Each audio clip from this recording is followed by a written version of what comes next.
I am James Washington, 74 years old and somehow still reeling from the betrayal my own son just delivered. As a retired electrical engineer who built a modest life in Charlotte, I thought I'd earned some respect. But last Tuesday, Marcus sent me a bill for $190,000 to pay for his wedding while banning me from attending. Between the venue costs and honeymoon expenses, he had the audacity to write, "Be grateful I'm letting you help," at the bottom. I simply stared at that invoice and smiled coldly. That evening, I called my financial advisor about liquidating certain accounts and contacted my lawyer about contract clauses. Before I continue this story, let me know where you are watching from in the comments below. Hit like and subscribe if you have ever had to teach someone that respect cannot be purchased. Growing up in segregated North Carolina meant understanding dignity came from within, not from others' approval. My late wife, Ruth, and I built our life through honest work and sacrifice. Our 3-bedroom brick house with its small garden and carport represented decades of careful saving and smart choices.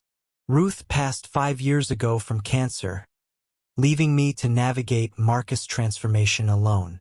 During high school and college, he was the son any father would be proud of. Honor roll student engineering scholarship to Duke. Respectful young man who called home every Sunday. But somewhere between his corporate promotion and meeting Ashley, his priorities shifted like sand. Ashley Richardson came from old Charlotte money, the kind that whispers rather than speaks and measures worth by zip codes. At family dinners, she would smile politely while making subtle comments about upgrading their lifestyle and networking with the right people. I watched my son slowly adopt her vocabulary, trading authenticity for aspiration. The first crack appeared at Ruth's funeral. Marcus arrived in an expensive suit with Ashley whispering in his ear about managing impressions and keeping the service tasteful but brief. When I suggested Ruth would have wanted her church choir to sing her favorite hymn, Ashley intervened, saying it might run long for some guests.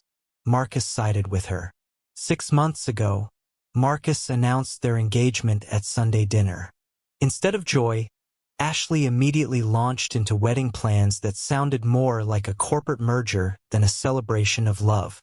When I asked about the guest list, she casually mentioned they were curating an intimate experience, which apparently meant excluding family members who didn't fit their aesthetic vision. Last month, the final insult arrived by courier. The wedding invitation list somehow omitted my name, while including Ashley's yoga instructor and personal shopper. When I called to ask about the oversight, Marcus stammered excuses about limited capacity and complex dynamics before Ashley took the phone. "James," she said in that voice people use when explaining simple concepts to children, "we need this day to reflect our future, not dwell on the past.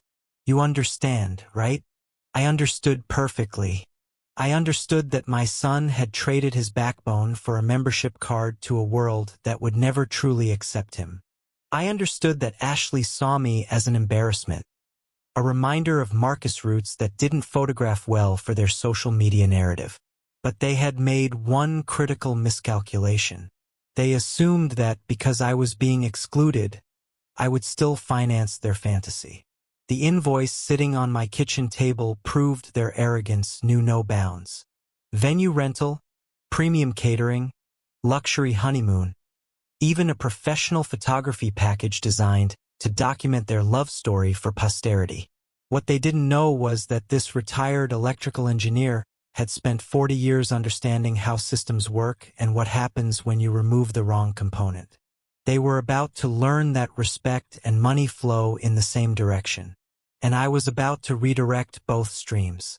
The pocket watch on my mantle ticked steadily, the same rhythm that had counted down Ruth's final days and measured Marcus' childhood years. Now, it would mark the beginning of the most important lesson I would ever teach my son about the difference between love and leverage. That evening, I powered up my laptop and began pulling threads. The first search was Simple Harbor View Estate. Their website was all marble columns and golden hour photography, the kind of place that charged extra for existing. But buried in their vendor requirements, I found something interesting. They demanded 50% non-refundable deposits and had strict policies about substitutions. Next came Premier Catering. Their gallery showed events that looked like magazine spreads complete with ice sculptures and servers who probably earned more per hour than I made in a day. What caught my attention was their payment structure: net 30 for corporate clients, but wire transfers 72 hours in advance for private events. Then I searched Platinum Events Photography. Their Instagram feed was a parade of beautiful people at beautiful venues. Every shot calculated for maximum social media impact.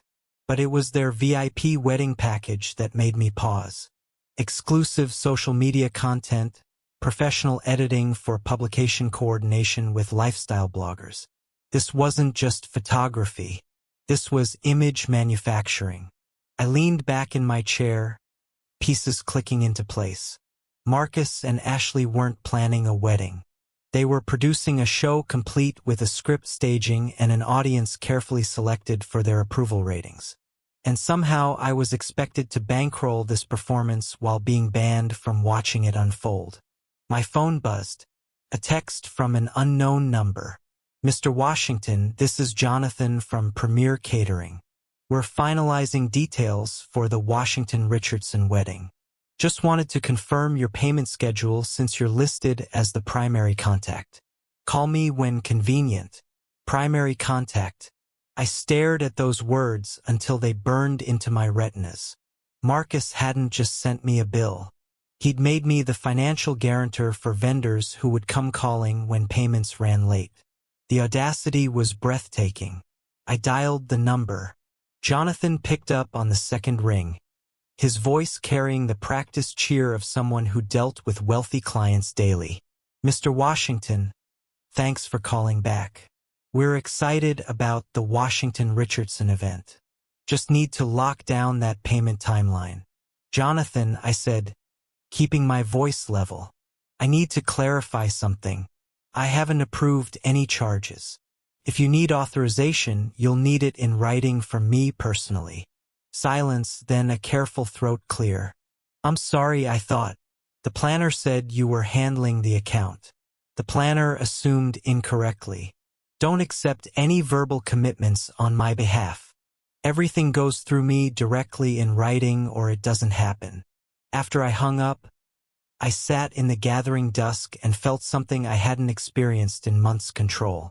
For too long, I'd watched Marcus drift away, powerless to pull him back. But money, it turned out, was a language everyone understood, including my son. I opened a new browser tab and searched for someone I hadn't spoken to in years. Damon Turner. He'd been Marcus's best friend since middle school, the kind of kid who ate dinner at our table more nights than his own. While Marcus had moved into the corporate world, Damon had chosen photography, building a modest but honest business shooting real families at real prices. His website was simple, clean, unpretentious. Portrait sessions, small weddings, the occasional corporate gig. Nothing flashy, just good work from someone who remembered that pictures were supposed to capture truth, not manufacture it. I found his phone number and dialed before I could second-guess myself. "Damon Turner Photography." "Damon, it's James Washington." Pause, then genuine warmth. "Mr. Washington, how are you? I was thinking about you just last week. I've been better. Listen, I need a favor. It's about Marcus. I figured it might be. He called me a few months back, asked if I'd shoot his wedding. When I quoted him my rate, he laughed and said they were going with someone more aligned with their vision. Haven't heard from him since." The casual cruelty of it stung. Damon had been like a second son to us, and Marcus had dismissed him for not being expensive enough. "I need eyes and ears, Damon. This wedding has turned into something Ruth would have hated, and I'm trying to figure out how to reach my son before he disappears completely. What can I do? You know the industry. You know these vendors. Help me understand what I'm really paying for." There was a long pause. When Damon spoke again, His voice had shifted into the tone of someone choosing sides. Mr. Washington, from what I've heard through the grapevine, this isn't a wedding. It's a debut. Ashley's been telling people it's their coming out party for Charlotte society. The photography package alone costs more than most people's cars. My stomach tightened. Coming out party. Think debutante ball but for couples. The guest list reads like a who's who of Charlotte business. The vendors are all top tier, the kind who specialize in events that get written up in magazines. This whole thing is designed to announce that Marcus and Ashley have arrived. Arrived where? Somewhere you apparently don't belong. The words hung in the air like smoke. I closed my eyes and saw Ruth's face, the way she looked when Marcus graduated from Duke. The pride, the hope, the absolute certainty that we'd raised a good man who would make good choices. Damon, can you get me information, vendor timelines, payment schedules, anything that might give me leverage? I can do better than that. I know people. Let me make some calls. After we hung up, I walked to the mantel and picked up Ruth's photograph. In it, she's holding infant Marcus, both of them glowing with the kind of happiness that doesn't need filters or staging. I traced her face with my finger and whispered an apology for letting our son forget who he was. My phone buzzed again. This time it was Marcus himself. Dad, I heard you called the caterer.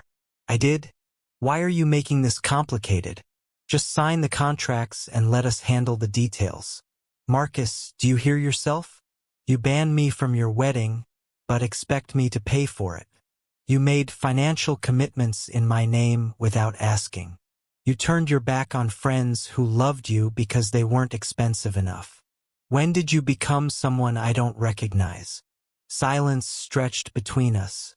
When he finally spoke, his voice was small or younger. Ashley says you wouldn't understand the position we're in. The expectations. I understand perfectly.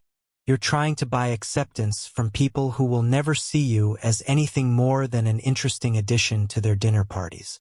And you're willing to sacrifice your integrity and your family to do it. It's not that simple. It's exactly that simple. But you're about to learn the difference between funding someone's dreams and enabling their delusions. I hung up before he could respond and immediately called my financial advisor. Robert, it's James Washington. I need to set up a restricted escrow account. I want to control exactly what gets paid and when. As I gave him the vendor information, I felt the first stirrings of something I'd almost forgotten, the satisfaction of setting a boundary and watching other people learn to respect it. Marcus was about to discover that his father's wallet came with his father's values attached. The wedding was 6 weeks away. That gave me just enough time to teach my son the most important lesson of his life.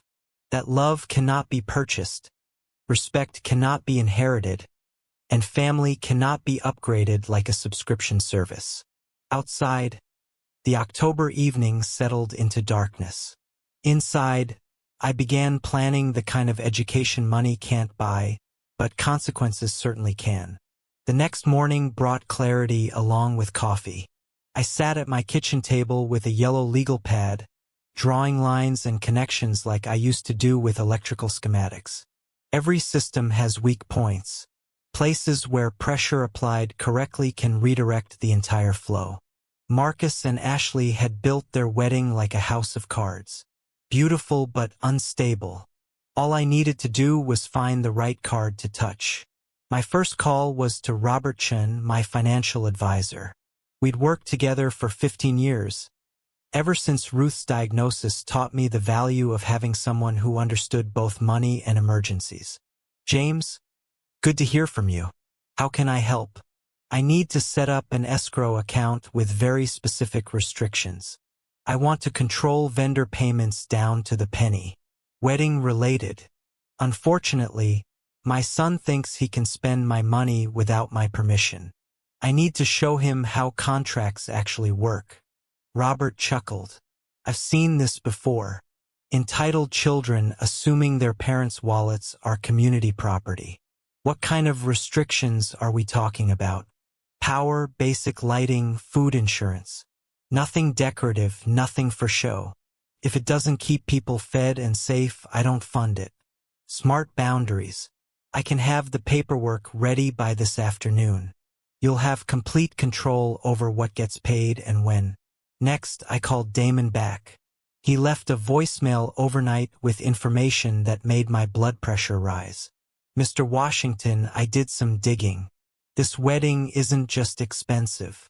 It's being coordinated like a media event. Ashley hired a publicist to pitch it to lifestyle magazines. They're calling it a modern love story and planning to release photos to social media in a coordinated campaign. A publicist for a wedding. I gripped the phone tighter. What else? The venue has a waiting list 6 months long, but they bumped someone to accommodate Ashley's family connections. The catering includes a wine pairing that costs more per bottle than most people spend on groceries in a month. And get this, they hired a drone operator for aerial footage. A drone for dramatic shots of the venue and guests. Apparently, Ashley wants footage that could be used for a documentary someday. I closed my eyes and counted to 10. Ruth would have been horrified. She believed weddings were about promising your life to someone in front of the people who loved you. This sounded like a movie premiere. Damon, I need you to do something for me. Can you get inside information on vendor payment schedules? When deposits are due, what happens if payments are late? I can try. Most of these high-end vendors are pretty strict about timelines. Miss a payment window and they'll drop you faster than a hot wire. Good. Let them be strict. Strict is honest. After we hung up, I opened my laptop and began drafting what I mentally called my Declaration of Financial Independence. It was a simple document written in language any lawyer would respect and any judge would enforce. I, James Washington, hereby establish the following conditions for any financial contributions to the Washington-Richardson wedding. First, all expenditures must be approved by me in writing prior to commitment. Second, my financial participation assumes my presence and participation as father of the groom. Third, no funds will be released for decorative promotional or media-related expenses. Fourth, violation of these terms immediately voids all financial obligations. I printed 3 copies, signed them all, and put one in my safe. The other 2 would be hand-delivered to people who needed to understand the new rules. At 2 o'clock, my doorbell rang.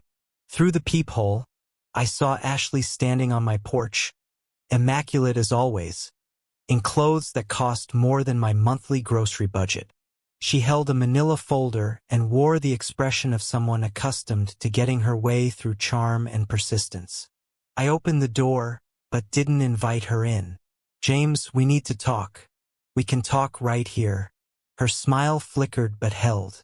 This is about the wedding, about Marcus, about family. Surely we can sit down like civilized people.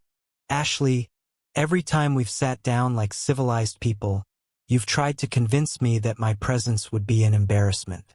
I prefer to stand. The mask slipped just slightly. Look, I know there have been misunderstandings. No misunderstandings. You don't want me at your wedding. I heard you clearly, but you do want my money. That's not a misunderstanding. That's a business proposition. She opened the folder and pulled out a glossy brochure. I wanted to show you what we're creating. This isn't just a wedding. It's a celebration of everything Marcus has achieved. The venue, the guest list, the photography, it all reflects the life he's built.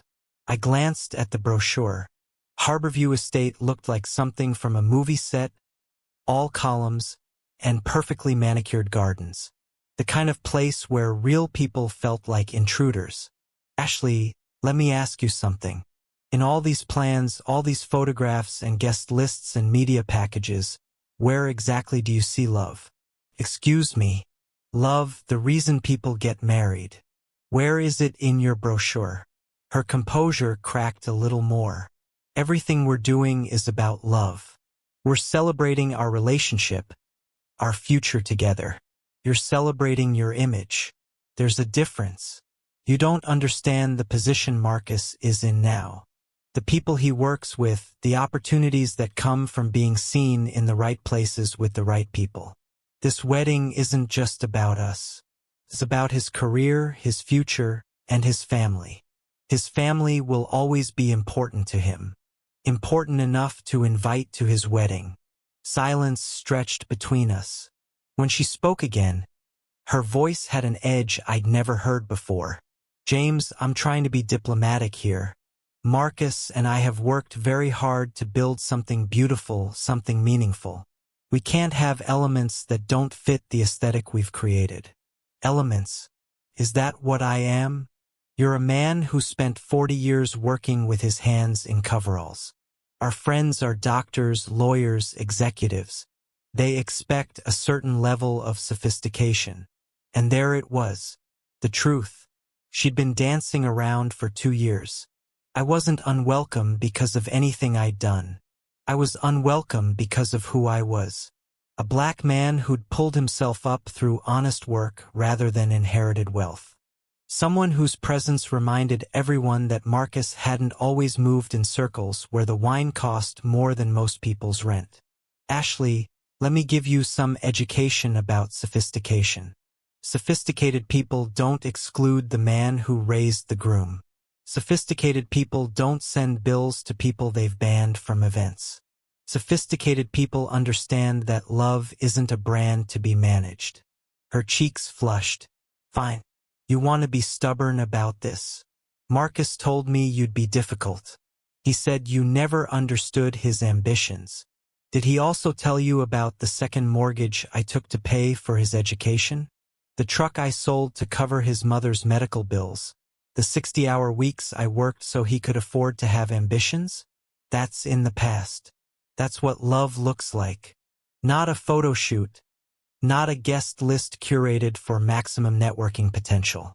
Love is sacrifice without applause. She shoved the brochure back into her folder. I came here to include you to help you understand what we're trying to accomplish. But if you're going to be bitter about choices that don't revolve around you, then maybe it's better that you stay home. Maybe it is it. But if I stay home, my money stays home too. Her eyes sharpened. What does that mean? I pulled out my phone and showed her the email from Robert confirming the escrow account setup. It means every vendor on your list now has to get my written approval before they see a dime. It means your publicity campaign doesn't get funded. It means your drone footage gets shot with someone else's money. You can't do that. I just did. Marcus put my name on those vendor contracts as the primary financial contact. That gives me legal authority over what gets paid and what doesn't. Ashley's composure finally shattered completely. You selfish old man. Do you have any idea what you're destroying? The connections we've made, the opportunities this represents. I'm not destroying anything. I'm setting boundaries. If you want to build your social climbing platform, you're welcome to do it. Just don't expect the man you've rejected to bankroll your ambitions. Marcus will never forgive you for this. Maybe, but he'll respect me. And right now, I'll take respect over forgiveness. She turned and walked back to her car heels, clicking against concrete like a countdown timer. As she drove away, I felt something I hadn't experienced in months. The satisfaction of a boundary clearly drawn and firmly held. My phone rang almost immediately. Marcus' voice tight with barely controlled frustration. Dad, what did you say to Ashley? She's furious. I told her the truth, that love doesn't require a publicity campaign. She's trying to do something special for us. She's trying to do something special for her image. There's a difference. And the fact that you can't see it worries me more than anything else about this situation. Why are you making this so hard? We invited you to contribute to be part of something beautiful. You invited my wallet. You banned me. If you can't understand why that's a problem, then we have bigger issues than wedding planning. Marcus was quiet for a long moment. When he spoke again, his voice was different, smaller. Dad, I'm caught between you and Ashley. I love you both. Then act like it. Stop treating me like an ATM and start treating me like your father. What do you want from me? I want you to remember who you are. Not who Ashley thinks you should become, but who your mother and I raised you to be. Another silence. I need to think. Good. Thinking is what adults do before they make decisions. After he hung up, I sat at my kitchen table and looked at the copies of my financial declaration. One would go to every vendor on that list. Let them understand that the gravy train had conditions now, real ones with consequences.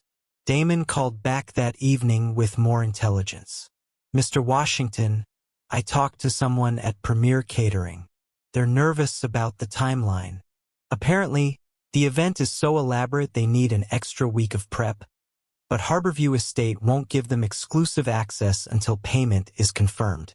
If your escrow holds up their deposit, they might have to scale back the menu. Good.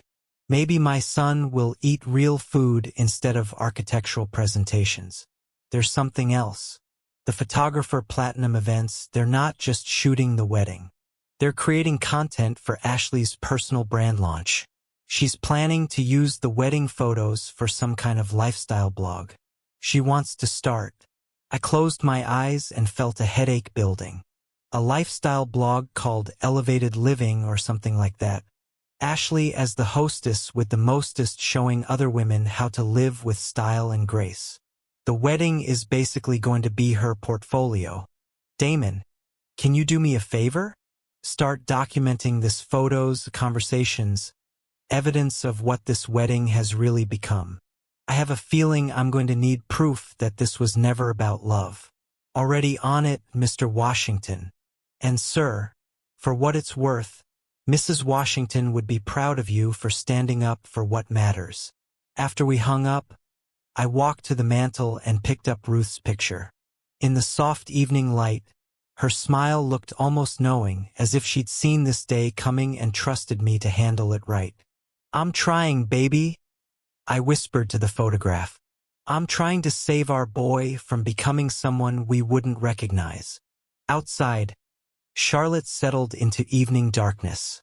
Inside, I prepared for the kind of fight that happens when love refuses to be bought and respect demands to be earned. The wedding was 5 weeks away, and every day Marcus delayed in choosing between his father's values and Ashley's ambitions, the more expensive his education was going to become. The war began on a Wednesday morning with coordinated attacks from multiple fronts. First came the phone call from Marcus, his voice carrying the carefully rehearsed tone of someone who'd been coached. Dad, I've been thinking about our conversation. Maybe we can find some middle ground here. I poured my coffee and settled into the kitchen chair. I'm listening. What if we scaled back some of the extras? Maybe skip the drone footage, reduce the floral arrangements, but we really need the full catering package and the photography. These are investments in our future. Marcus, when did food become an investment? When did taking pictures become a business strategy? You don't understand the world I work in now. Image matters. The people who can advance my career will be at this wedding. First impressions count for everything. And what impression do you want to make? That you're a man who borrows money he can't repay to impress people who don't really know him. Silence. Then a defensive edge crept into his voice. I can repay it. My promotion comes through next month and Ashley's getting a raise.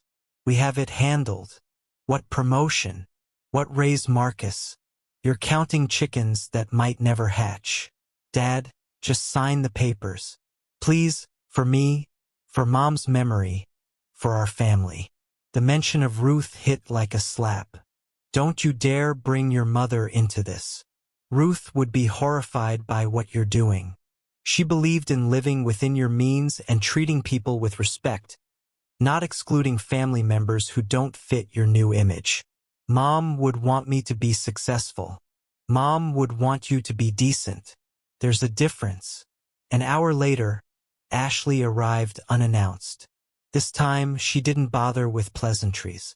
James, we need to resolve this situation immediately. Vendors are calling with questions about payment schedules. This is becoming embarrassing. For who? For all of us. Do you want people thinking Marcus' family can't afford to support his wedding? I want people thinking Marcus' family has principles. If that embarrasses you, examine your values, not my bank account. She pulled out her phone and showed me a screen full of text messages. Look at this. The florist, the photographer, the venue coordinator. Everyone wants confirmation. You're creating chaos. I read the messages over her shoulder. Professional politeness barely masking growing anxiety. Payment confirmations requested. Timeline concerns expressed. The careful language of vendors who smell trouble but can't afford to lose clients. Ashley, this isn't chaos. This is accountability. Every business runs on cash flow, and every vendor should know who's actually authorizing their checks. But you are authorizing them. The contracts have your name. My name was put on contracts I never signed. Big difference. Her composure cracked slightly. What exactly do you want? Money, more control. A bigger role in the planning. I want my son back. The one who called me every Sunday, who remembered my birthday, who didn't treat his father like an embarrassing secret. James, you're being dramatic. Nothing has changed between you and Marcus. Everything has changed. He used to value my opinion. Now he avoids my calls. He used to bring girlfriends to meet me. He hid you for 6 months. He used to talk about his future with excitement. Now he talks about it like a business plan. Ashley's phone buzzed. She glanced at it and frowned. That's Kevin Shaw, our wedding planner. He wants to meet with all of us this afternoon to discuss budget realities. Kevin Shaw. He's coordinating everything. Marcus found him through work connections. Very exclusive clientele. Something in her tone made my radar ping. How exclusive? He only takes referrals. Very discreet. Very professional. He's handled weddings for some of Charlotte's most prominent families. After Ashley left, I called Damon immediately. I need you to research someone named Kevin Shaw. Wedding planner, exclusive clientele, works by referral only. On it, give me an hour. Damon called back with information that made my blood run cold. Mr. Washington, Kevin Shaw isn't just a wedding planner. He's what they call a lifestyle facilitator. He helps people project images they can't actually afford by arranging short-term financing through private lenders. Private lenders. Think payday loans for rich people. High-interest short-terms designed to bridge gaps between image and reality. Shaw takes a percentage of everything he arranges. My stomach dropped. Are you telling me Marcus borrowed money for this wedding? I'm telling you Shaw specializes in helping young professionals fake affluence until they can afford it for real. The problem is most of them never can afford it for real. How much are we talking about? Based on the vendor list Ashley showed around town, probably 60 to 80,000, maybe more. I hung up and immediately called Robert Chin. Robert, I need you to run a credit check on Marcus. Full report, recent activity, everything. James, I can't do that without his permission. Then call him and get his permission. Tell him his father needs to understand his financial situation before making any commitments. And if he refuses, then I'll know everything I need to know. Marcus called me back within an hour, his voice tight with barely controlled anger. Dad, why are you checking my credit? Don't you trust me? Marcus, trust has to be earned. Lately, you haven't been earning it. This is insulting. I'm a grown man with a good job and a bright future. Then you won't mind showing me your financial statements. Silence stretched between us. When Marcus spoke again, his voice was small or defeated. Dad, there might be some temporary cash flow issues. Define temporary. Kevin arranged a bridge loan to cover vendor deposits. It's standard practice for weddings this size. Everyone does it. How much? 75,000. The number hit me like a physical blow. Marcus, that's more than some people make in a year. It's an investment in our future. Ashley's family expects a certain standard. And what happens if your promotion doesn't come through? What happens if Ashley's raise gets delayed? What happens if the economy takes a downturn and you're stuck with debt you can't service? Dad, you're catastrophizing. Everything will work out. Famous last words of every person who ever went bankrupt. That afternoon, Kevin Shaw himself called to arrange a meeting. His voice carried the smooth confidence of someone who specialized in making expensive problems disappear. Mr. Washington, I understand there's been some confusion about vendor authorizations. I'd like to sit down and walk you through our payment structure. I'll meet with you, but I'm bringing my financial advisor. Of course, transparency is essential in these arrangements. We met at Shaw's office in Charlotte's financial district. Everything about the space screamed expensive discretion. Leather furniture, mahogany paneling, abstract art that probably cost more than my car. Shaw himself was exactly what I'd expected. Well-dressed, well-spoken, and completely comfortable with other people's money. Mr. Washington, thank you for coming. I wanted to assure you that your son's financing is completely above board. We specialize in helping young professionals bridge the gap between current income and future earning potential. At what interest rate? Shaw's smile never wavered. Our rates are competitive for the specialized services we provide. That's not an answer. Robert leaned forward. Mr. Shaw, what's the annual percentage rate on Marcus' loan? 18%. I nearly choked.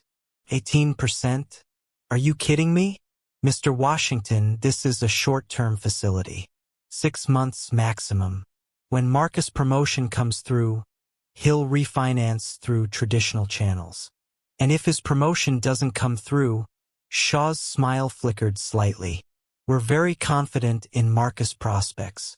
But if you're wrong, then we work out payment arrangements that protect everyone's interests. Robert and I exchanged glances. We both knew what that meant. Legal action, asset seizure, credit destruction, all the things that happened when young people confuse dreams with guarantees. Mr. Shaw, I want to see the loan documents. I'm afraid those are confidential between us and Marcus. Then this meeting is over.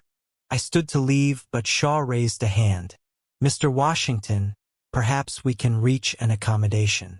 If you were to guarantee a portion of Marcus' obligation, we could restructure the terms more favorably. You want me to co-sign my son's debt? Think of it as supporting his aspirations. I think of it as enabling his delusions. Robert and I walked out without another word. That evening, the vendor calls began in earnest. Premier Catering wanted payment confirmation. Harborview Estate needed deposit verification. Platinum Events Photography required contract clarification. Each caller was polite but firm. Money needed to flow or services would stop. I gave each of them the same message. Submit your invoices to my escrow account. If I approve the charges, you'll be paid within 24 hours. If I don't approve them, find another funding source. By Friday, the pressure was building. Ashley called twice. Marcus called 3 times and Kevin Shaw left 2 voicemails. Each conversation followed the same pattern. Pleading, reasoning, bargaining, and finally threats. Dad, you're sabotaging my wedding. I'm teaching you about consequences. Ashley's parents are asking questions. Her father wants to know if we can handle our financial obligations. Can you? We can with your help.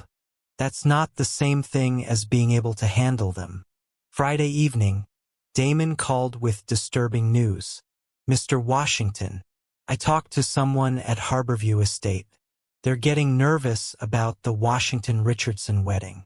Payments are behind schedule and they're starting to make contingency plans. What kind of contingency plans? They have other events waiting for that date. If payments don't clear by next Wednesday, they might offer the slot to someone else. Good, sir. Let them offer it to someone else. Maybe Marcus will learn that real life operates on real deadlines. Saturday morning brought the most desperate call yet. Marcus' voice breaking with stress. Dad, please. I'm begging you. Just this once. Help me out. I swear I'll pay you back. Marcus, I've helped you out your entire life. College tuition, car payments, apartment deposits, medical bills, when you didn't have insurance. When has it ever been just this once? This is different. How? Because if you don't help me now, I'll lose everything. Ashley, the wedding, my reputation at work, everything. Maybe losing everything isn't the worst thing that could happen to you. Maybe it's the only thing that will teach you who you really are. The silence that followed was profound. When Marcus spoke again, his voice was barely a whisper. I never thought my own father would abandon me. I'm not abandoning you. I'm refusing to rescue you from choices you made without consulting me. There's a difference. What am I supposed to do? Be honest with Ashley about your financial situation. Scale back your wedding to something you can actually afford. Stop trying to impress people who don't care about you enough to accept you as you are. And if Ashley leaves, then you'll know she was never the right woman for you. After that call, I sat in my kitchen and stared at Ruth's photograph for a long time. Tough love is the hardest kind to give because it requires you to watch someone you love suffer consequences you could prevent. But preventing those consequences would mean enabling the behavior that created them in the first place. The phone rang again. This time it was Kevin Shaw, and his smooth confidence had developed some rough edges. Mr. Washington, we need to discuss Marcus' situation immediately. Vendors are threatening to withdraw from the event. Then Marcus needs to make some decisions. With respect, sir, you're forcing those decisions through financial pressure. That's not fair to the young couple. Mr. Shaw, you loan my son money he can't repay for a wedding he can't afford to impress people who don't really know him. Don't lecture me about fairness. We're trying to help Marcus achieve his dreams. You're helping him buy a fantasy with borrowed money. When reality comes due, you'll be long gone with your fees and he'll be left with the debt. Mr. Washington, perhaps we could arrange a payment plan that works for everyone. Here's my payment plan. Marcus cancels the loan, scales back the wedding, and learns to live within his means. You find another victim. I hung up and immediately called my lawyer. Tom, I need you to draft a letter stating that I have no financial responsibility for any debts incurred by my son without my written authorization. James, what's going on? My son is learning the difference between what he wants and what he can afford. I want to make sure his education doesn't become my obligation. The war was escalating and battle lines were being drawn. On one side stood Marcus Ashley and Kevin Shaw, committed to a vision of success that required borrowed money and excluded inconvenient family members. On the other side stood me, armed with nothing but principles and the financial discipline to enforce them. The wedding was 4 weeks away and something had to give. I just hoped that when it did, my son would land on solid ground instead of the house of cards he'd been building. Monday morning arrived with the kind of phone call that tells you a situation has moved from complicated to critical. Kevin Shaw's voice had lost all pretense of smooth professionalism. Mr. Washington, we have a serious problem. Harborview Estate is threatening to cancel the venue reservation unless they receive full payment by Wednesday. That's 48 hours. Then you better figure out where to find $48,000. Sir, with respect, this affects your son's reputation as much as his finances. When word gets out that the Washington-Richardson wedding was canceled for non-payment, it will follow Marcus for years. I set down my coffee cup carefully. Mr. Shaw, are you threatening me? I'm explaining consequences. Charlotte's social circles are smaller than you might think. People talk. Let them talk. Maybe they'll mention that Marcus tried to live beyond his means and his father refused to enable the fantasy. Mr. Washington, I've worked with dozens of families in similar situations. There's always a way to work things out that preserves everyone's dignity. Whose dignity are we preserving? Yours, Ashley's. Because Marcus lost his dignity the moment he borrowed money he couldn't repay to impress people who don't actually care about him. Shaw's voice hardened. I'm trying to help your son here. No, you're trying to protect your commission. Big difference. I hung up and immediately called Damon. How fast can you get to Harborview Estate? 20 minutes. Why? I want eyes on the ground. If they're really preparing to cancel, there will be signs, staff meetings, alternative booking calls, that kind of thing. On my way. An hour later, Damon called back with confirmation. Mr. Washington, it's real. The events coordinator was on the phone with another client when I walked past her office. I heard her say the October 28th slot might be opening up due to payment issues. Good. Let Marcus learn what contracts actually mean. At noon, Ashley called in full panic mode.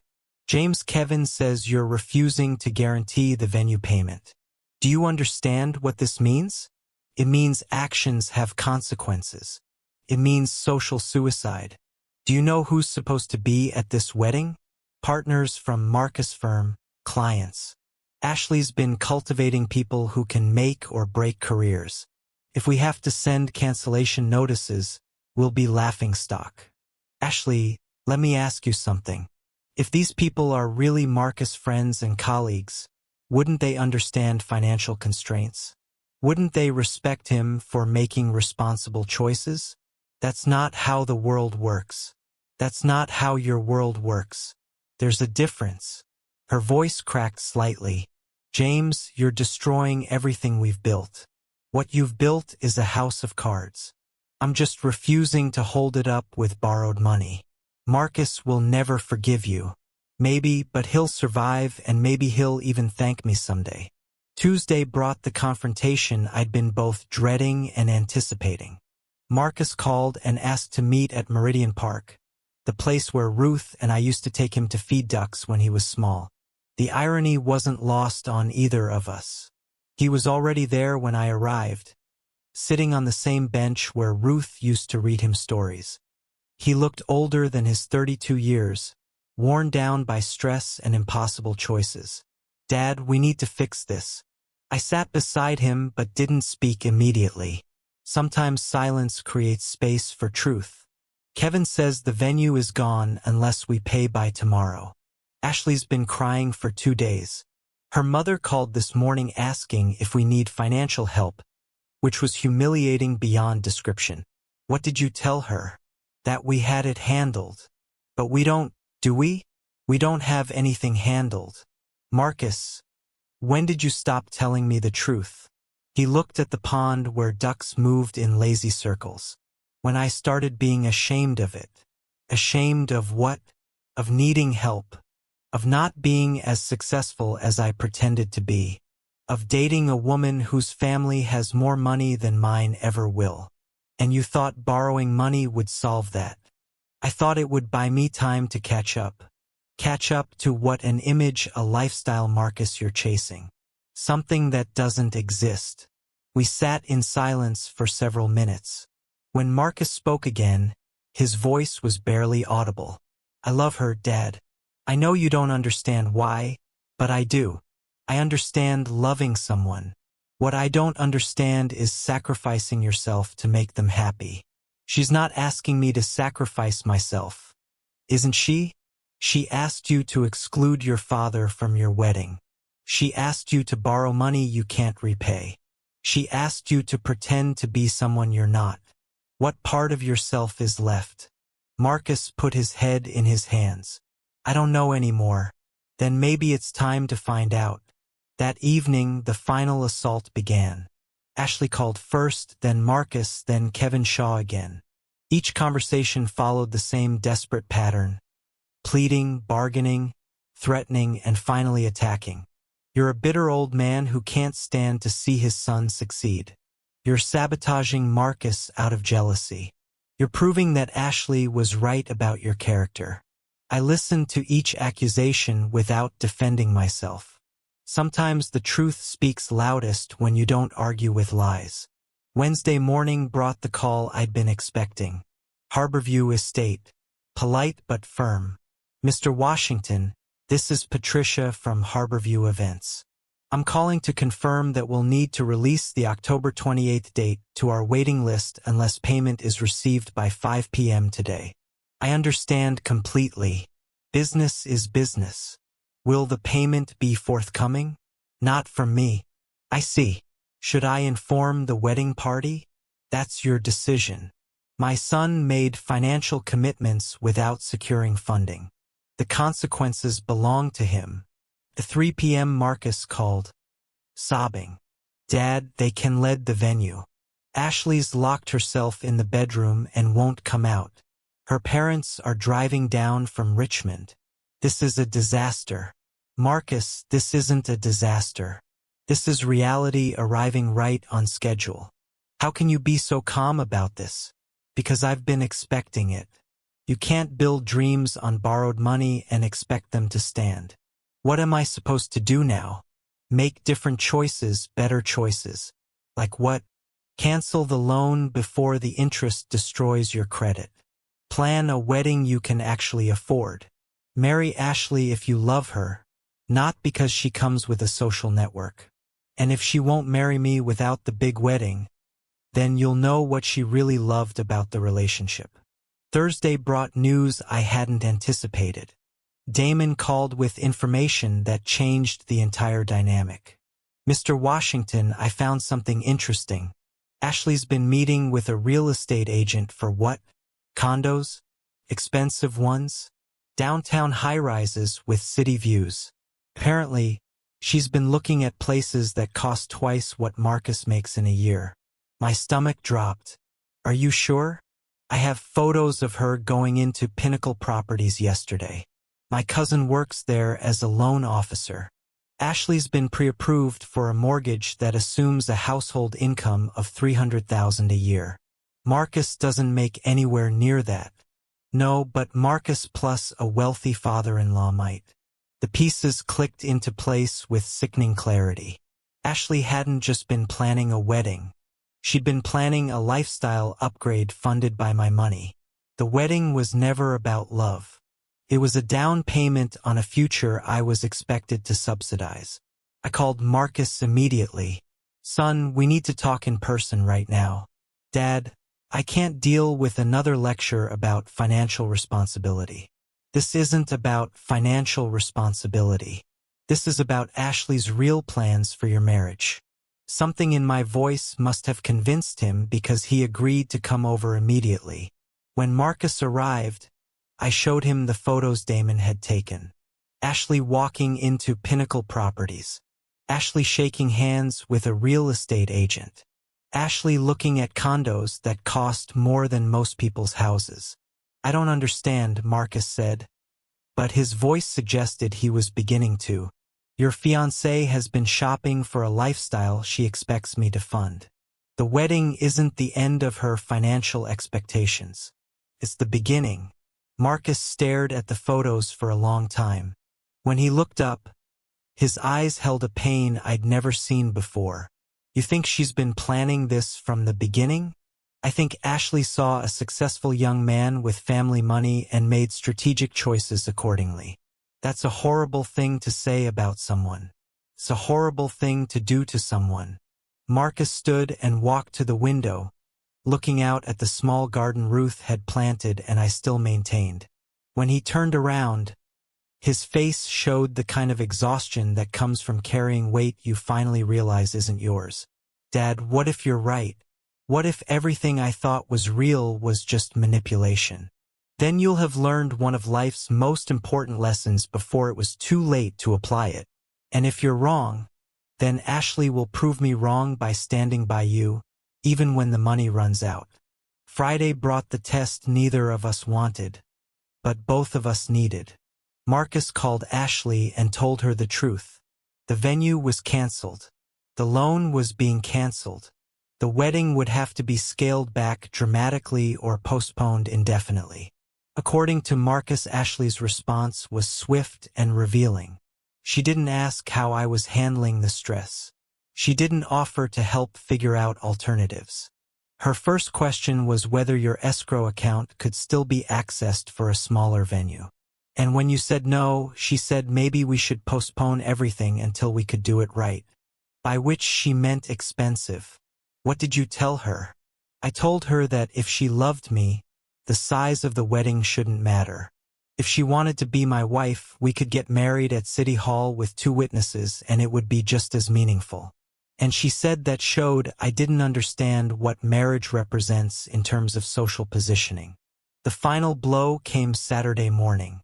Marcus arrived at my house carrying a manila envelope and looking like someone who'd been awake all night making hard decisions. Dad, I need you to see something. Inside the envelope were the original seating charts for the canceled wedding. Marcus had found them in Ashley's desk while looking for vendor contact information. I'd seen guest lists before, but this one was different. It wasn't just names and table assignments. It was a strategic networking diagram. Table 1, Ashley's parents and their country club friends. Table 2, partners from Marcus Law Firm and their wives. Table 3, local business leaders Ashley wanted to cultivate. Each table had been carefully curated for maximum social and professional benefit. Table 7 marked family obligations had exactly 4 seats. Marcus' aunt and uncle from Durham, a cousin he barely knew, and in small print at the bottom, a note that made my blood freeze. Father seat TBD pending contribution resolution. Even at their own wedding, Ashley had treated my presence as contingent on my financial compliance. Marcus, I said quietly, look at table 7. When he saw it, his face went through a series of expressions, confusion, recognition, and finally a kind of devastated clarity. She was never going to let you come unless you paid, was she? Apparently not. Dad, I'm so sorry. I'm so incredibly sorry. Don't apologize to me. Apologize to yourself for accepting this treatment. Marcus folded the seating chart carefully and put it back in the envelope. When he looked at me again, I saw something I hadn't seen in 2 years.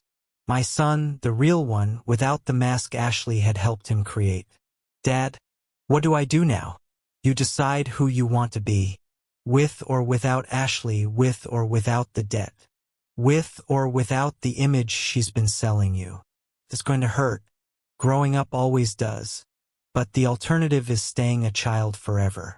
And children can't sustain marriages.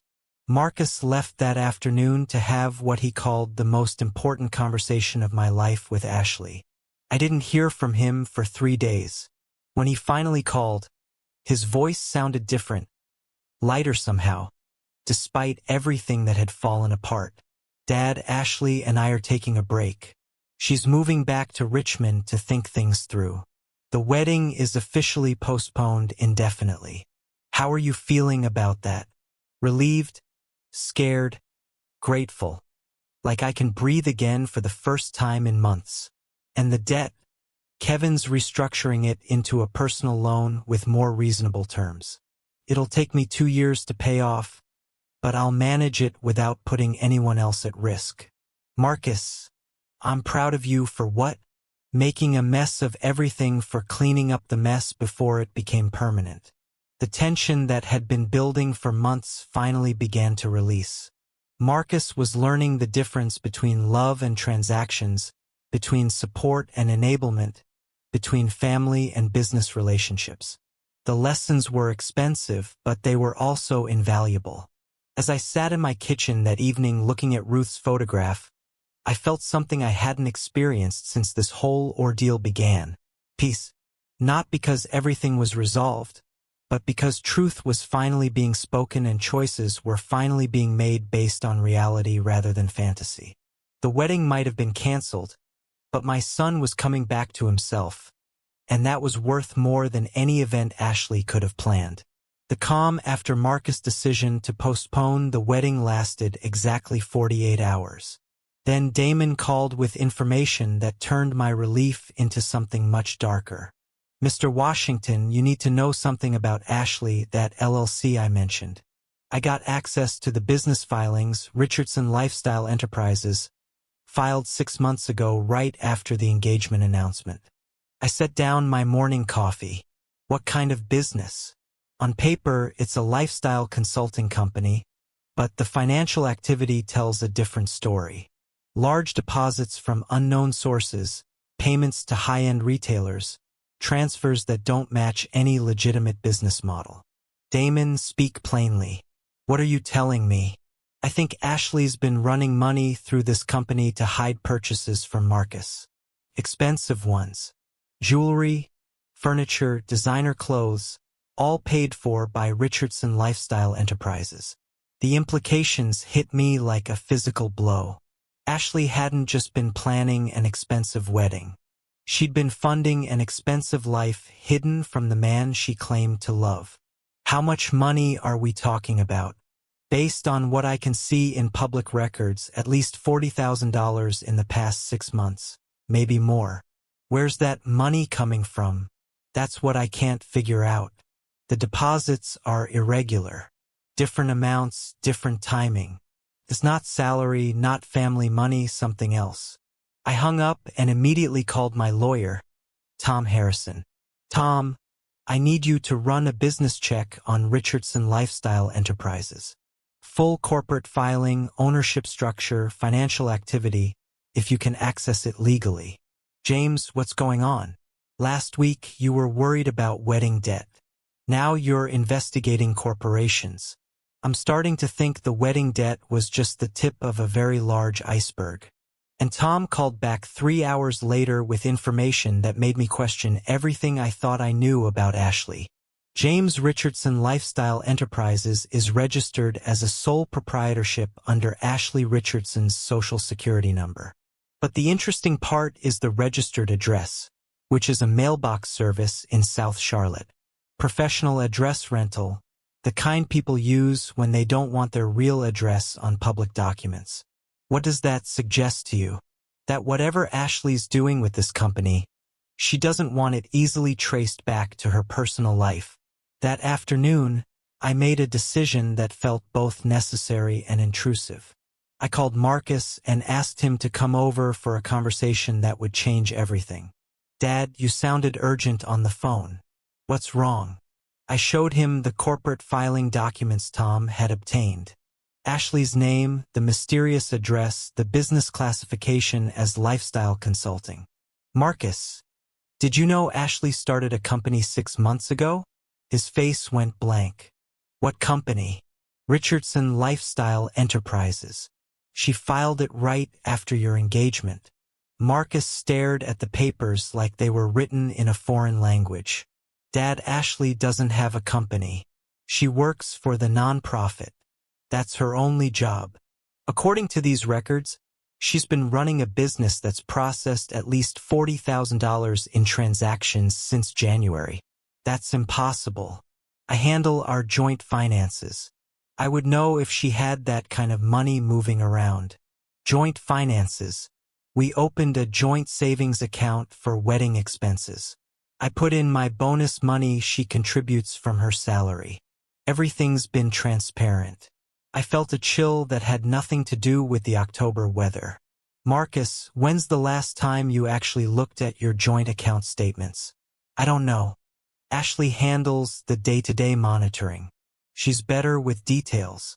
Get online. Check the account right now. Marcus pulled out his phone and logged into his banking app. I watched his face change as he scrolled through transaction history. Dad, there are withdrawals here I don't recognize. Large ones. $5,000 in August, $8,000 in September. All authorized by Ashley. For what? The descriptions just say wedding expenses, but I never authorized transfers this large.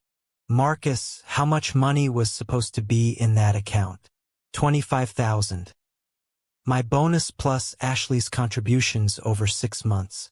Marcus' hands shook slightly as he checked the current balance. Dad, there's only $3,000 left. The silence in my kitchen was profound. Outside, ordinary life continued. Cars passed, dogs barked, neighbors went about their business. Inside, my son was discovering that the woman he planned to marry had been systematically draining their shared resources for purposes she'd never disclosed. Marcus, I think we need to understand where that money went. This has to be a mistake. Ashley wouldn't. She couldn't. Some people do things we never think they're capable of when they want something badly enough. Marcus spent the next hour on the phone with his bank requesting detailed transaction records. What he learned painted a picture of financial deception that went far beyond wedding planning. Dad, the money went to cash withdrawals and wire transfers. The withdrawals happened at ATMs all over Charlotte. The wire transfers went to Richardson Lifestyle Enterprises. Ashley was transferring your joint money to her private business account. But why? What was she buying that she couldn't tell me about? Before I could answer, my phone rang. It was Damon, and his voice carried an excitement that suggested he'd found something significant. Mr. Washington, I know where Ashley's money went. A friend of mine works at Cartier downtown. Ashley's been a regular customer for months. Jewelry, watches, designer accessories, always paying cash. How much? My friend estimates at least $30,000 since spring. All purchased under the name Richardson Lifestyle Enterprises for what Ashley called business development purposes. I looked at Marcus, who had gone pale listening to my side of the conversation. Damon, anything else? Yeah, Ashley's also been shopping at designer furniture stores, not wedding registry stuff. High-end pieces for what she told salespeople was her consulting office. Another $15,000 minimum. When I hung up, Marcus was staring at his phone screen like it might offer some explanation that made sense. Dad, Ashley's been lying to me for months, maybe longer. Everything about our finances, about her business, about what she's been doing with our money. Marcus, I'm sorry. I know this is painful. I feel like an idiot. How did I not see this? Because you trusted someone you loved. That's not idiocy. That's faith. Ashley chose to betray that faith. Just then, my phone rang again. This time it was a number I didn't recognize, but the voice was familiar. Kevin Shaw, and he sounded desperate.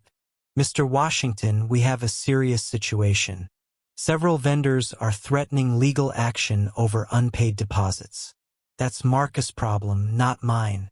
Sir, your name is on the vendor contracts as the financial guarantor. Legally, you may be liable for outstanding debts. My blood pressure spiked. I never signed any guarantor agreements. The wedding planner contract includes a clause stating that the primary family contact assumes financial responsibility for vendor obligations. I looked at Marcus, who was listening to my side of the conversation with growing alarm. Mr. Shaw, send me copies of every document that allegedly bears my signature. I want to see exactly what I'm supposed to have agreed to. Mr. Washington, we need to resolve this quickly. Premier Catering is threatening to file a lien. Harborview Estate is demanding immediate payment for cancellation fees, and Platinum Events Photography wants compensation for lost bookings. How much are we talking about? Approximately $35,000 in cancellation fees and deposit forfeitures. After I hung up, Marcus and I sat in stunned silence. The wedding that was supposed to cost $190,000 was going to cost money even though it wasn't happening. Dad, I'm ruined. The joint account is empty. Ashley's been stealing our money, and now vendors want $35,000 in cancellation fees. Marcus, take a breath. Let's solve one problem at a time. I called Tom Harrison immediately.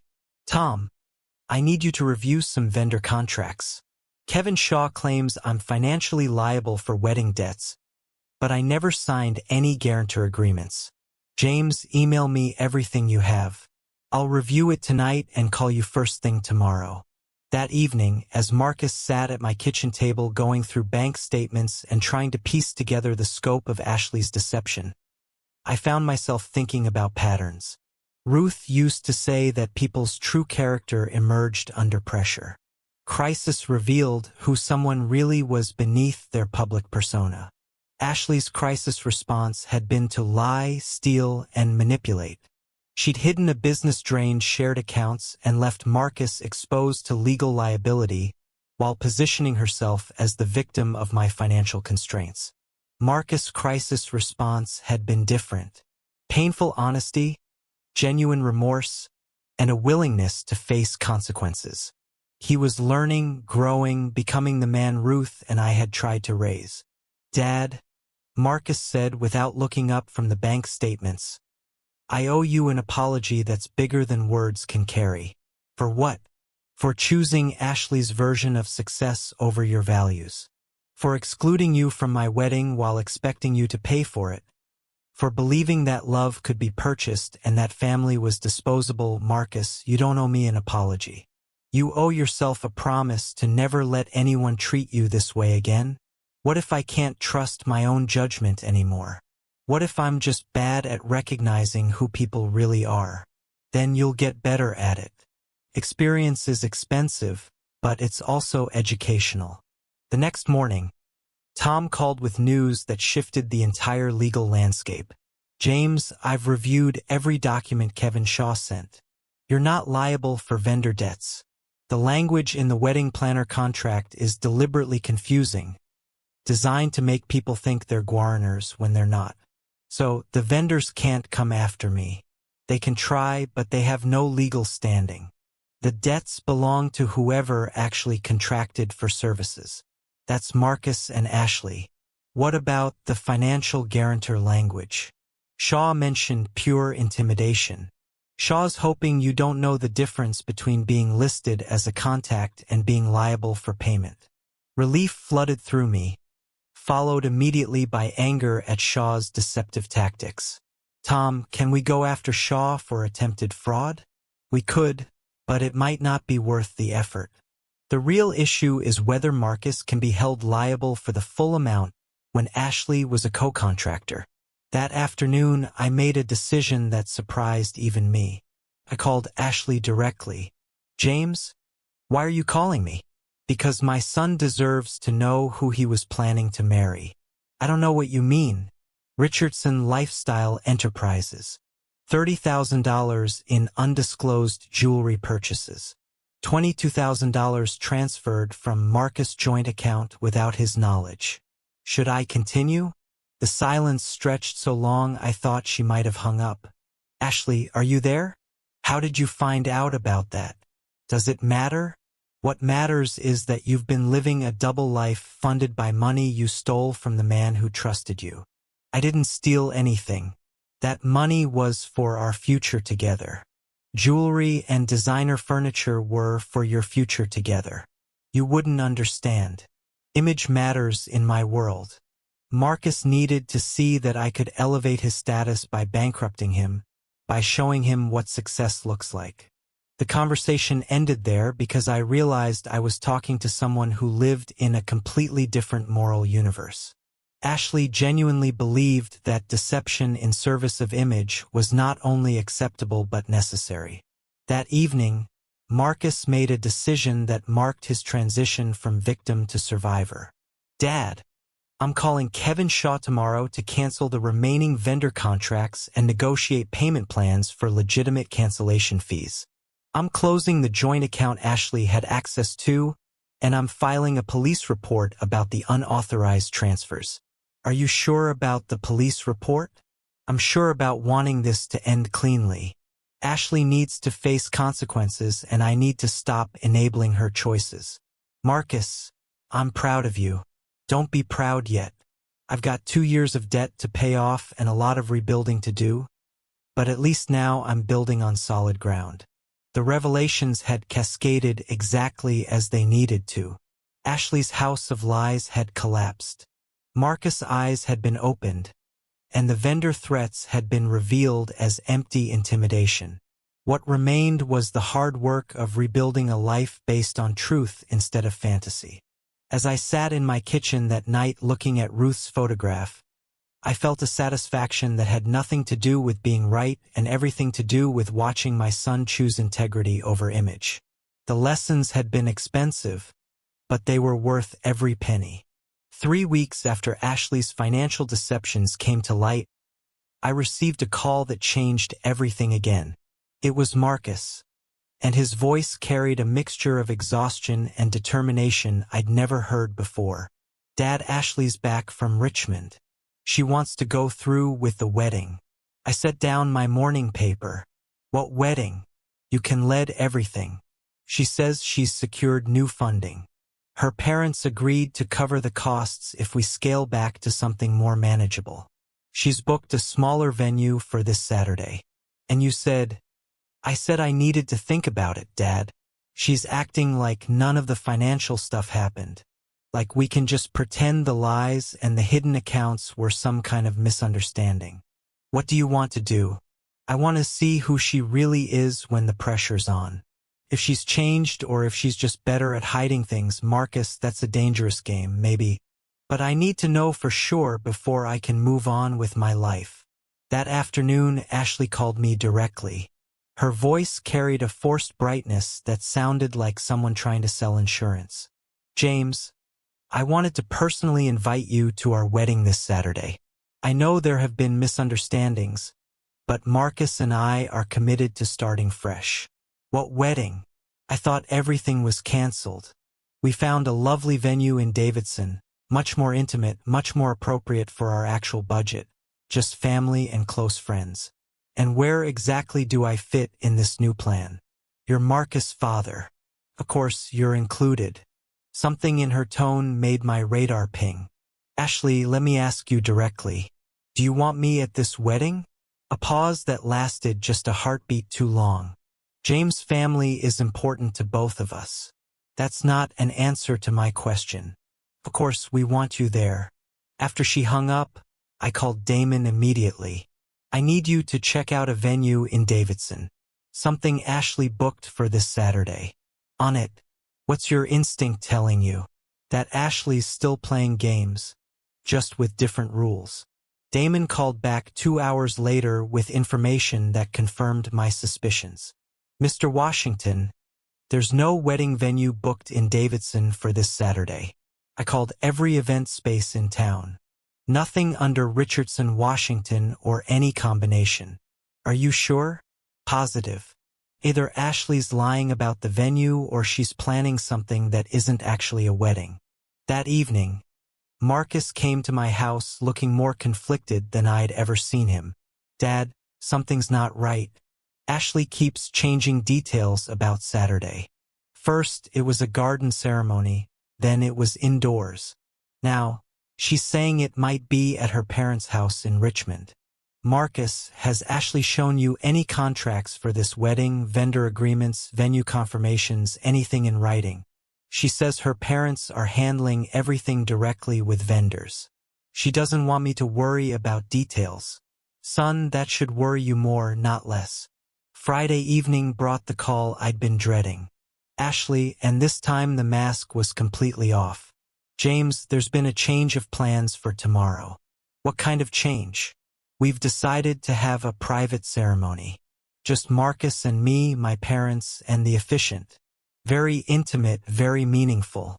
And Marcus knows about this. He's fine with it. He understands that after everything that's happened, we need to focus on what's really important, which is our commitment to each other without outside distractions." "Outside distractions? Is that what you call his father?" "James, you've made your feelings about our relationship very clear. We don't want any negativity on our special day."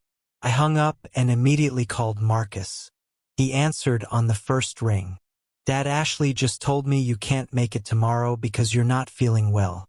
"That's interesting because Ashley just told me you decided you wanted a private ceremony without family." The silence that followed was profound. "Marcus, are you there?" "She lied to both of us."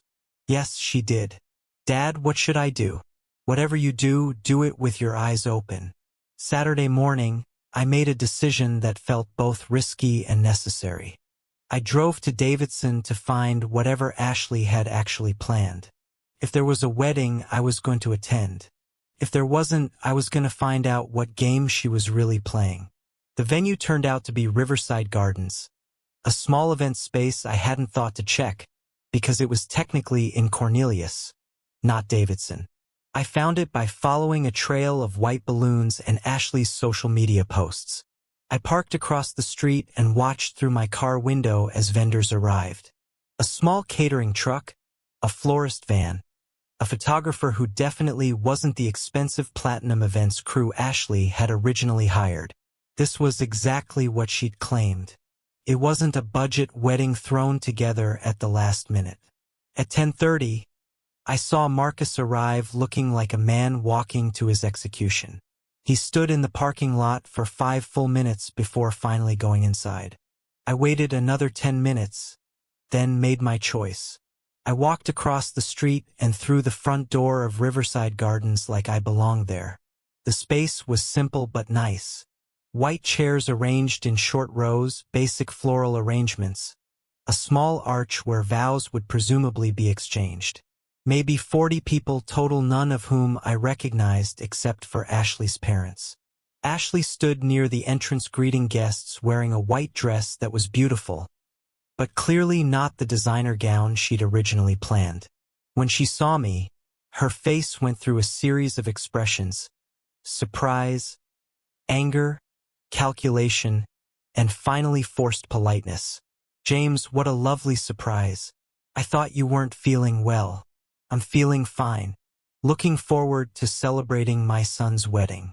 I'm not sure we have a seat for you. The guest list was finalized based on your regrets." "Then I'll stand." Ashley's mother appeared at her elbow, a woman who'd clearly spent her life managing social situations through charm and subtle intimidation. "Mr. Washington, how nice to see you, though I do think there might be some confusion about today's arrangements." "No confusion on my end. My son is getting married, and I'm here to witness it." "Of course, but this is a very intimate gathering. We've carefully planned for a specific number of guests." "Then you should have planned for the groom's father." Ashley's father joined the conversation, a man whose handshake suggested he was used to resolving problems through quiet authority. "Mr. Washington, perhaps we could step outside and discuss this reasonably." "I am being reasonable. I'm a man attending his son's wedding. Sir, we've arranged this event based on certain understandings about family participation." "What understandings?" "That I didn't deserve an invitation to my own son's wedding." The conversation was attracting attention from other guests who were beginning to stare at the growing confrontation near the entrance. Ashley's face had gone red with embarrassment and anger. "James, you're creating a scene. I'm stating facts. You lied to Marcus about me declining to attend. You lied to me about him wanting a private ceremony. Now you want me to leave quietly so no one asks uncomfortable questions about why the groom's father wasn't invited." That's when Marcus appeared, drawn by the raised voices and the cluster of people near the door. When he saw me, his face showed relief, confusion, and something that might have been gratitude. "Dad, what are you doing here?" "I'm here for your wedding, son." "But Ashley said you couldn't make it." "Ashley said a lot of things that weren't true." Marcus looked from me to Ashley to her parents, pieces clicking together in real time. "Ashley, did you tell my dad he wasn't invited?" "Marcus, we discussed this. We wanted intimacy, not complications. We never discussed excluding my father. You said yourself that he'd been difficult about the finances. Being careful with money isn't the same as being difficult, and it's definitely not grounds for excluding him from his son's wedding." Ashley's composure finally cracked completely. "Marcus, you have to choose. Either we do this my way with the people who support our relationship, or we don't do it at all." The silence that followed was electric. Every person in that room understood they were witnessing a moment that would define the rest of Marcus' life. When Marcus spoke, his voice was clear and firm. "Ashley, he's my father. If you can't accept him, you can't accept me. Don't be ridiculous. This isn't about accepting anyone. This is about maintaining standards." "Whose standards?" "Our standards. The standards of the life we're trying to build together. A life that excludes my family isn't a life I want to build." Ashley's mask didn't just slip at that point. It disintegrated entirely. Your family is embarrassing, Marcus. Your father is a maintenance worker who doesn't understand how the world actually works. My friends are doctors and lawyers and business executives. They expect a certain level of sophistication. My father is a retired electrical engineer who put me through college. He's the most decent man I know. Decent doesn't get you invited to the right parties or introduced to the right people. Then maybe we're going to the wrong parties and meeting the wrong people. I watched my son have the conversation I'd been hoping he'd have for 2 years. Not with me, but with himself about what mattered, what was real, what was worth preserving, and what needed to be discarded. Ashley made one last desperate attempt to regain control. Marcus, if you humiliate me in front of my family and friends, there's no coming back from this. Good, Marcus said quietly, because I don't want to come back to this. He turned to the assembled guests and spoke in a voice that carried to every corner of the room. Thank you all for coming today. I'm sorry to announce that there won't be a wedding. Ashley and I have some fundamental differences about what marriage means, and it's better to address those now than after we've made vows we can't keep. The silence was profound. Ashley's mother made a small sound that might have been a gasp or a sob. Her father looked like a man calculating the social cost of a very public family failure. Ashley herself stood frozen for a moment, then found her voice for one final attack. You'll regret this, Marcus. You're throwing away everything we built together for a man who couldn't even afford to pay for your wedding. No, Marcus said calmly. I'm throwing away a fantasy for a relationship with someone who actually loves me. He walked over to me and extended his hand. Dad, would you like to get some lunch? I'm suddenly free for the rest of the day. As we walked toward the exit, I heard Ashley behind us explaining to her guests that the wedding was postponed due to a family emergency. Even in defeat, she was managing the narrative.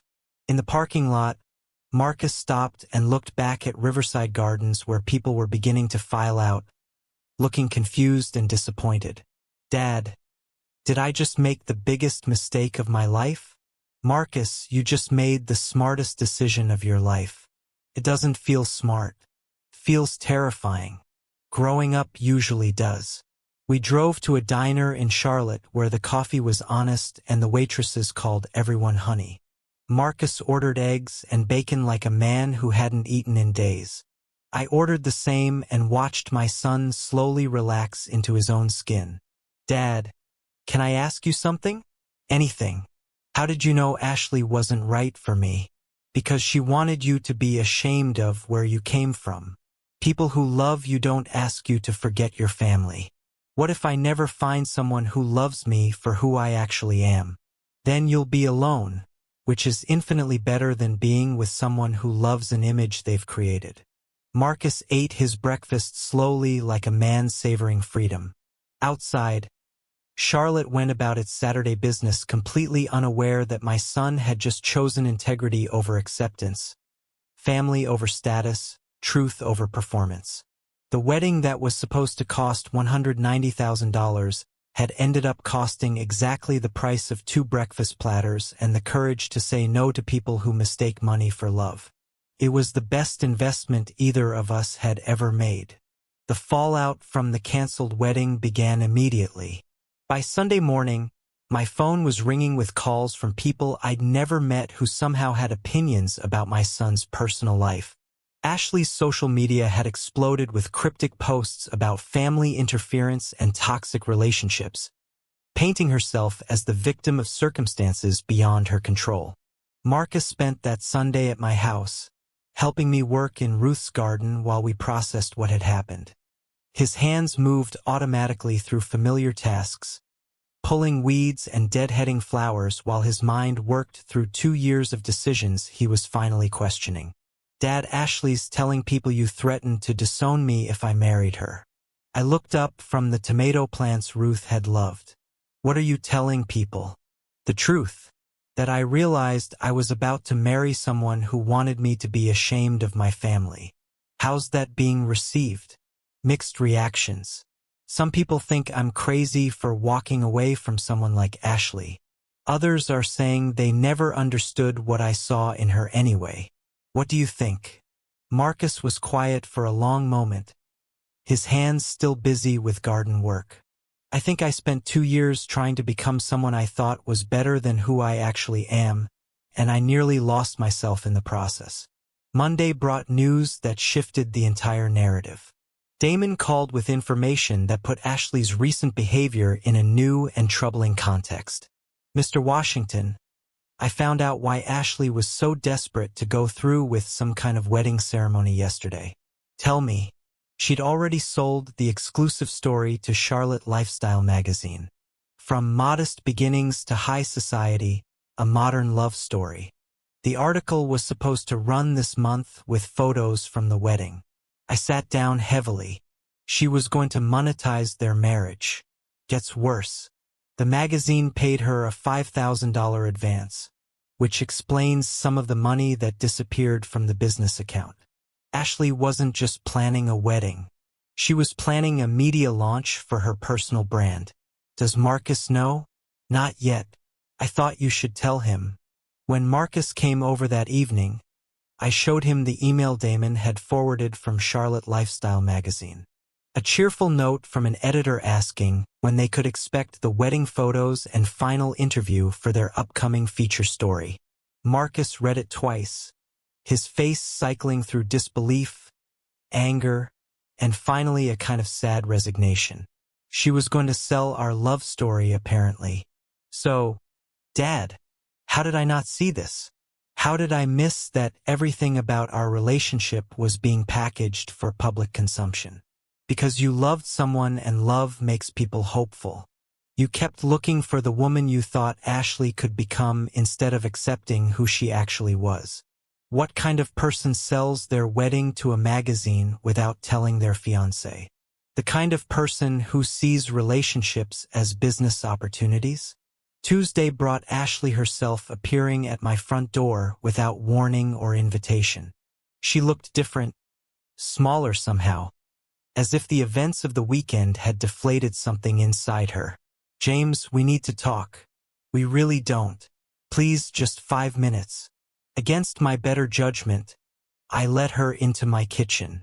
She sat at the same table where Marcus had made his decision to cancel the loan, where we discovered her financial deceptions, where truth had finally been spoken after months of lies. I want to explain what happened Saturday. Ashley, what happened Saturday was clarity. Nothing needs explaining. You don't understand the pressure I was under. My parents, my friends, everyone had expectations about this wedding. I couldn't just cancel everything without losing face. So, you planned a fake wedding and excluded the groom's father to save face. It wasn't fake. I love Marcus. You love the idea of Marcus, the successful young professional who could elevate your social status. You never loved the actual man who came with a maintenance worker father and modest family background. Ashley's composure cracked slightly. That's not fair. What's not fair is expecting someone to abandon their family for your approval. James Marcus has potential, real potential, but he needs guidance, refinement. He needs someone who understands how success actually works. Success at what cost? His integrity, his relationships, his sense of self. You're being dramatic. Am I Ashley? You stole money from your shared account, lied about your business activities, excluded his father from his wedding, and sold your love story to a magazine without his knowledge. If that's what success looks like, Marcus is better off failing. She was quiet for a long moment, staring at her hands folded on my kitchen table. What am I supposed to do now? Everyone knows the wedding was canceled. My reputation is ruined. Your reputation was built on lies. Maybe it's time to build something real. Easy for you to say. You don't understand what my world is like. You're right. I don't understand a world where love is a marketing opportunity and family is disposable. And I'm grateful Marcus escaped before he learned to understand it, too. Ashley left without another word, and I never saw her again. But Marcus told me later that she'd called him several times each conversation, following the same pattern. Apologies that blamed circumstances, promises to change that came with conditions, and finally threats about what her family could do to his career. Marcus handled each call the same way with polite firmness, and an increasingly clear understanding of who Ashley really was versus who he'd wanted her to be. Wednesday brought an unexpected visitor. Kevin Shaw appeared at my door looking haggard and desperate. "Mr. Washington, I need to discuss Marcus' financial obligations." "Marcus doesn't have financial obligations to you, sir. There are vendor contracts that remain unfulfilled, cancellation fees that were triggered by Saturday's events. Then Ashley can pay them. She contracted for the services. Ashley's parents are refusing to cover costs they say were unauthorized. Sounds like a problem between you and Ashley." Shaw's professional veneer finally cracked completely. "Mr. Washington, if these debts don't get paid, my business will be destroyed. I've been covering vendor payments out of my own pocket, hoping the wedding would proceed. Mr. Shaw, you built a business model on enabling people to live beyond their means. Now you're learning what happens when reality arrives. I was trying to help young couples achieve their dreams. You were helping them purchase fantasies with borrowed money. There's a difference." Shaw left looking like a man who'd finally understood that other people's dreams don't pay your bills when they wake up. Thursday evening, Marcus and I had the conversation I'd been hoping for since this whole ordeal began. Not about Ashley, not about money, not about weddings, but about what kind of man he wanted to be going forward. "Dad, I've been thinking about what you said about choosing who I want to be. And I want to be someone Mom would be proud of. Someone who treats people with dignity, who keeps his word, who doesn't pretend to be more than he is. You already are that person. You just forgot for a while. How do I make sure I don't forget again? By remembering that the people who love you don't want you to change. They want you to be the best version of yourself." Friday brought closure from an unexpected source. Charlotte Lifestyle magazine called to inform me that they were canceling their planned feature story about Marcus and Ashley. "The narrative has become too complicated," the editor explained. "Our readers prefer love stories with happy endings. What will happen to the advance they paid Ashley? That's between us and Ms. Richardson, but I will say that misrepresenting story elements violates our contributor agreements." Saturday morning, exactly 1 week after the canceled wedding, Marcus came to my house with news that surprised me. "Dad, I got a call from Damon yesterday. He wants to hire me to help with his business expansion." "Doing what?" "Marketing, business development, the kind of corporate strategy work I do at the firm. But for small businesses, real people building honest enterprises. And you're interested. I'm interested in work that feels meaningful. Damon's building something real, helping families preserve memories instead of manufacturing images." "What about your job at the law firm?" "I'll keep it for now. Do consulting work on weekends, but Dad, I want to build something I can be proud of without having to pretend I'm someone else." That afternoon, we drove to Ruth's grave together. It was the first time Marcus had visited since the funeral, and I watched him kneel beside the headstone with tears in his eyes. "Mom, I'm sorry I lost my way for a while. I forgot what you and Dad taught me about what matters." I knelt beside him. "She knows, son, and she's proud of the choice you made." We sat there for a while in comfortable silence. Father and son reconnected by shared loss and renewed understanding. Sunday evening, as October settled into November and the worst crisis of our relationship moved into memory, Marcus helped me prepare dinner in the kitchen where everything had started with that invoice for $190,000. "Dad, can I ask you something?" "Always." "Do you think I'll ever find someone who loves me for who I actually am?" "I think you already know someone who loves you for who you actually are. Who yourself. And that's where every healthy relationship starts. As we cooked together, sharing stories and jokes, I felt Ruth's presence in a way I hadn't since she died. Not as sadness or loss, but as completion. We'd raised a good man who'd temporarily lost his way, but found his path back to the values that mattered. The wedding that was supposed to cost $190,000 had ended up costing something much more valuable and much more affordable. The illusions that were keeping Marcus from becoming himself. And that, as Ruth would have said, was money well spent. The aftermath taught us both that love isn't something you buy, status isn't something you borrow, and family isn't something you upgrade. These are lessons that can't be learned from books or seminars, only from the kind of experience that breaks your heart, just enough to let the light in. Marcus was free to build a life based on truth instead of image.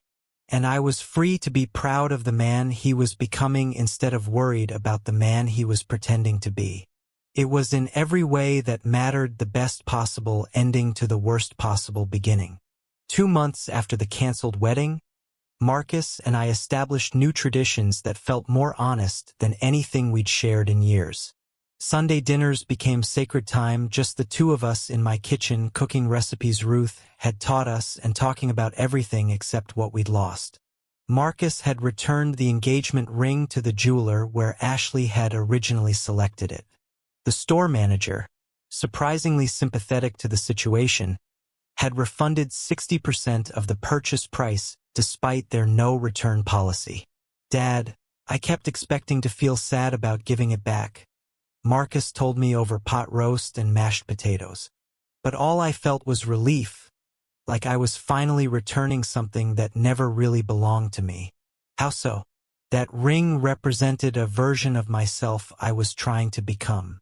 Successful enough, sophisticated enough, worthy enough for Ashley's world.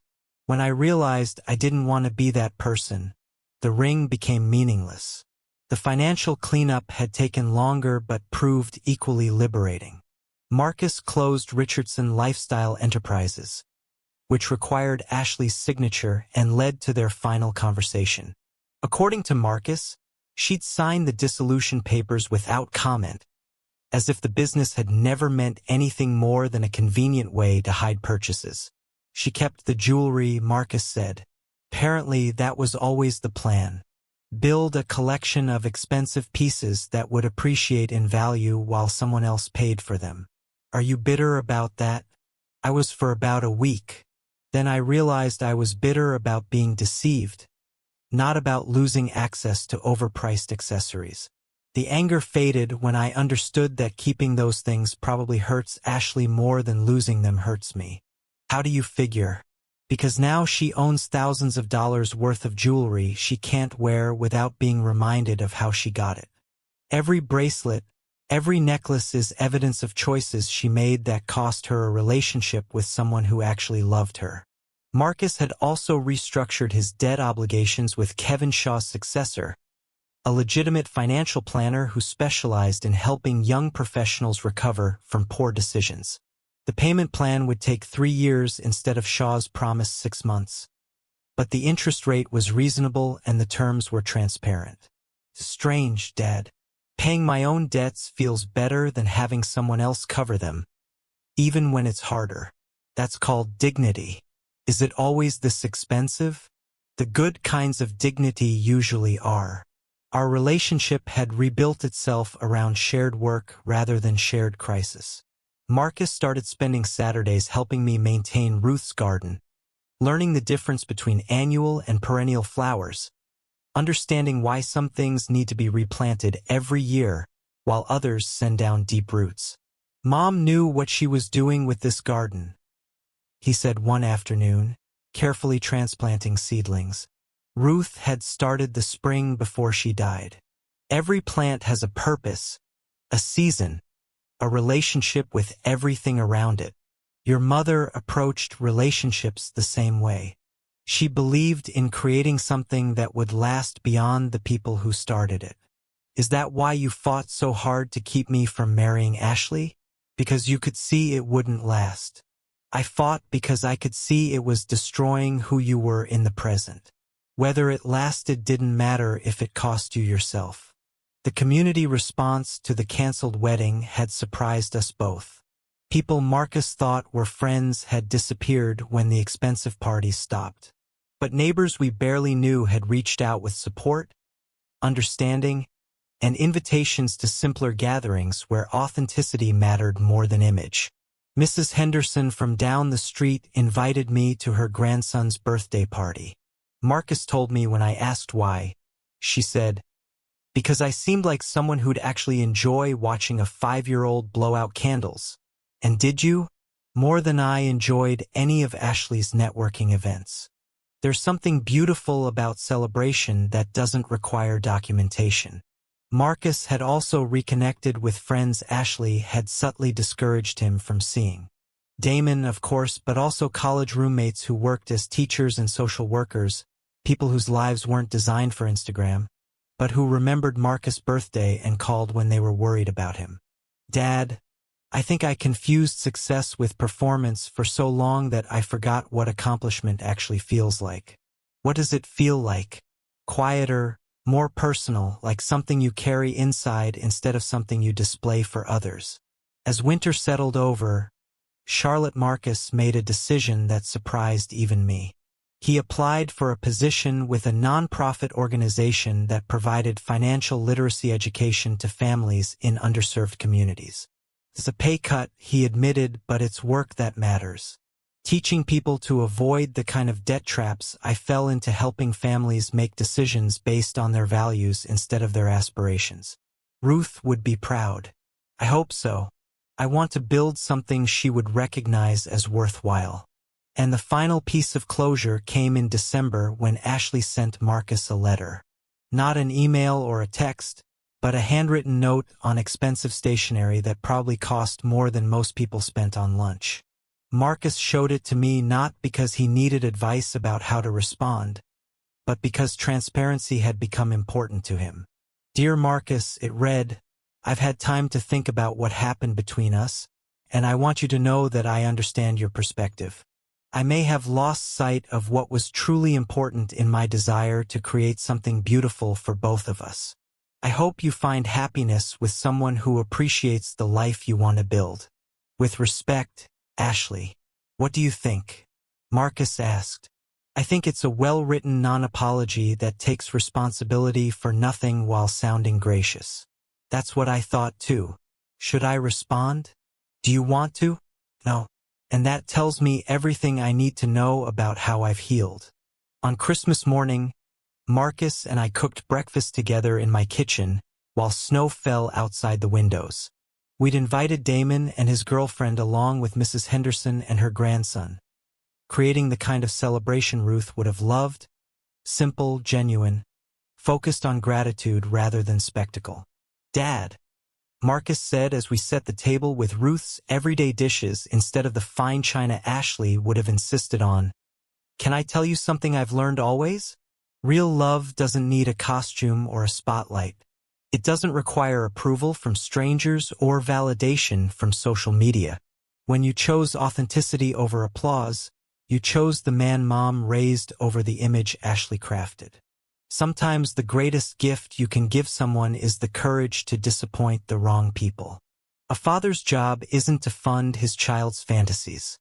It's to model what integrity looks like when the lights go dim and the cameras stop rolling." I looked at my son, really looked at him, and saw someone Ruth would recognize. Not perfect, not without scars, but honest in a way that made everything else possible.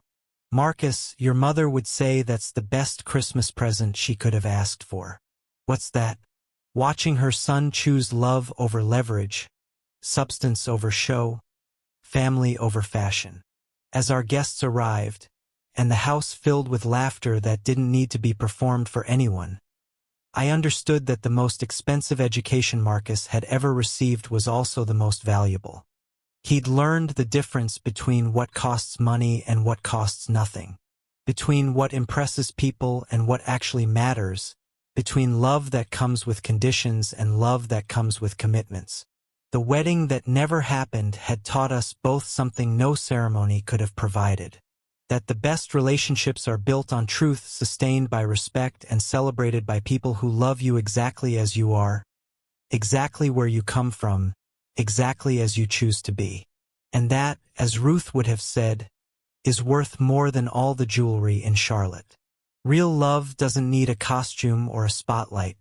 It doesn't require approval from strangers or validation from social media. When my son chose authenticity over applause, he chose the man his mother raised over the image his fiancé crafted. Sometimes the greatest gift you can give someone is the courage to disappoint the wrong people. A father's job isn't to fund his child's fantasies. It's to model what integrity looks like when the lights go dim and the cameras stop rolling. If this story resonated with you, share it with someone who needs to hear that real love doesn't require a performance and family bonds are worth more than social status.